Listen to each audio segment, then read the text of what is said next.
Hello everyone, welcome back to baking. Today we're going to be making flapjacks.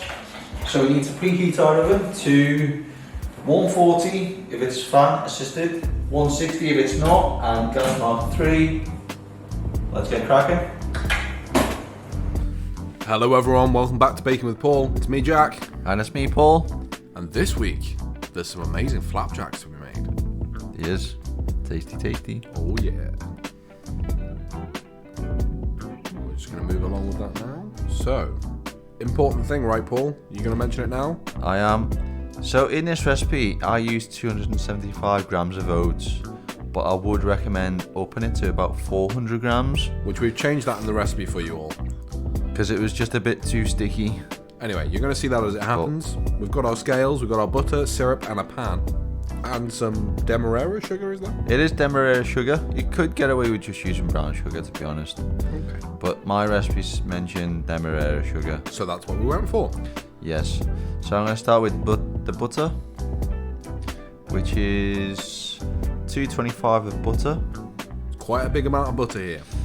They were very buttery, which was to your liking. It was to my liking, but I could have done with more oats, that's for sure. Yeah. So, we noticed that. Nice big chunk of butter. How many guesses is it going to take this time, Paul? 2? I think it's 3. 3. Oh, we're on the second. And here comes the third. Might even be 4, you know.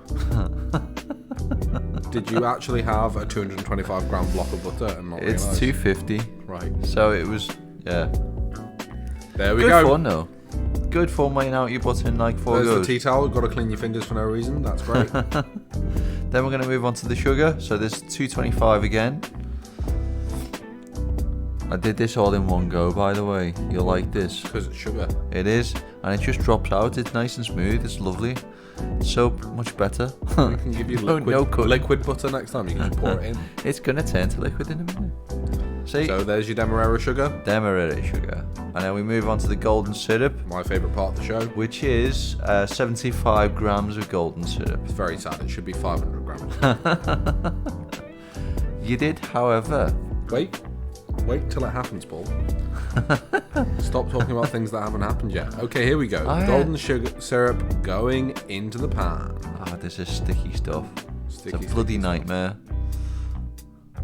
I think this is actually your best scenario and my worst nightmare because it's so sticky.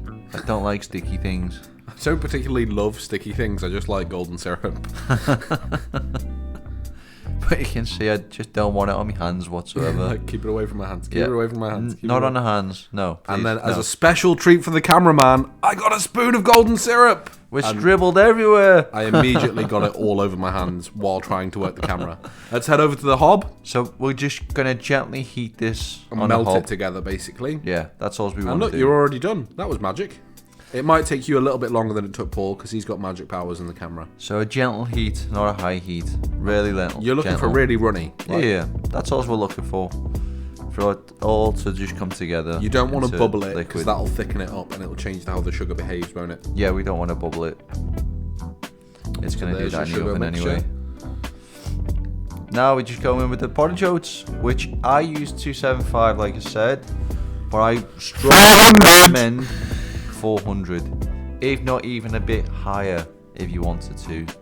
I wouldn't go beyond 500, but definitely somewhere in the region of 400. So the main thing that's going to 500. happen is the more oats you add, it's going to be slightly drier and slightly less sweet. Yes. The more oats you add. But and ours was too chewy and sticky. Yeah. And too buttery. So you definitely wanted more oats than we had. Definitely more oats. Definitely. You could even add some nuts, raisins, bit of chocolate. The recipe does show how to make muesli and chocolate chip versions of this very recipe. So with those, what you do at this point is if you were doing the muesli one, you'd replace some of the oats with muesli. And if you're doing the chocolate chip one, you would allow this mixture to cool completely. Yes, absolutely. Then add your chocolate, fold it in, and carry on. Because your chocolate will just melt. Yeah. You don't want it. And the chocolate will still melt in the oven, but you don't want it to melt at this point. Yeah, but you want it to melt in the points where you want it to be. Absolutely. You don't want it to just melt and be... You can already see, I think I was already on the edge of... This looks too runny to me. Anyway, here's your tray. There's Welcome. my tray. See, look how helpful I am now, guys. You know what I mean? Paul has just gotten more and more disorganized throughout the episodes, and I've just got more and more helpful. So I'm going to line the tray. You having trouble with those scissors there? I am. You've knocked it into shape. I have. Just give it a little tap. Here we go. Grease Butter the your tin. tin. Oh no, Paul, it's on your fingers. I don't mind this. You don't mind it? It's No. okay. Greasy fingers are alright, sticky fingers are not. Yeah, because I can work with greasy, I can not work with sticky. It's just, yeah. It just irritates me. Because my hands just stick to everything. Yeah. You're like, ooh, look, I can touch the surface and pull all this up with me now. So just lightly grease the outside of your tin, then line it with your grease proof. I actually don't know if this helped. It helped me to remove it out of the tin. I got given a top tip as well by my mother that if you have a cast iron pan Yeah. that like you've well seasoned and stuff, you don't need to grease it, you don't need to grease proof it. You put your flapjacks in, when you're done you flip it over and whack it on the head They should come out. and they just pop straight out. I think that could have possibly worked with this, to be honest. Yeah, because the sugar binds it all together and it kind of forms like an outer crust. I think that was possibly a bit of a mistake by me, bit of a faux pas in greasing it because it added more butter to the mixture. I think as well. the issue was the oats. We didn't have The enough oats was. But anyway, so we're tipping our mixture in. Tip it in, gently squash it down, just to make it more flat, and then smooth it off. And you know, if you like a thinner flapjack, then put it in a bigger tray and cook it for slightly less time. Yeah, these were pretty thin. I thought they were going to be thicker. These are about a half inch, an inch. I think I actually had the bigger tin originally. Yeah, you did. There you go. And they're ready to go in the oven now. Ready to rock and roll. I was just thinking about chocolate chips. You could actually put it in the tray, let it cool, and then just push the chips in. Couldn't You could do. You could add them with about 5 minutes to go, so it just melts on the top. Absolutely. There we go. They're in the oven. You can see me trainers and my knees, and they're cooked. They're gently bubbling away. We think probably you don't want to take them even as far as we did, because you can see there's the dark brown on the top. We've created caramel there. Lovely caramel. Lovely. However. But if you want a more traditional soft flapjack, you want to stop before you get too much dark brown on the top. Yes. And it will look runny. It will look like it's wobbling around, but as it cools, You can see, look. it's going to become really solid.